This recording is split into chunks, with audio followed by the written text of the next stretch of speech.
عزيزي المشاهد، دلوقتي ابو زيزو قدم شكوى للنائب العام، وقدم شكوى لاتحاد الكوره، وقدم شكوى لرابطه الانديه.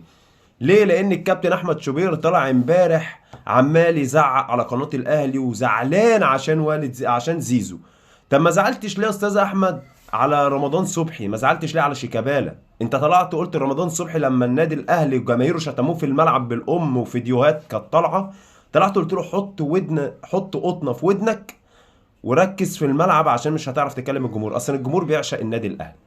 وطالع بتتكلم على حوار زيزو وحاطط الزمالك قدامك بند، ما تعرفش الزمالك عامل لك ايه، ما تعرفش. والد زيزو بقى قال لك كلمتين في الاخر، قال لك حق ابني لو ما جاش، ابني هيلعب خارج مصر وشامم ريحه دولارات جديده وعرض جاي لزيزو حلو، وان زيزو ممكن يفسخ التعاقد مع النادي الاهلي ويلعب بره. مفيش حاجه بعيده عن زيزو، وانا هو وانت هو. زيزو مش هيكمل في النادي الاهلي. يعني قدامك موسم بالظبط وزيزو مش هيكمل في النادي الاهلي، وانا هو وانت اهو.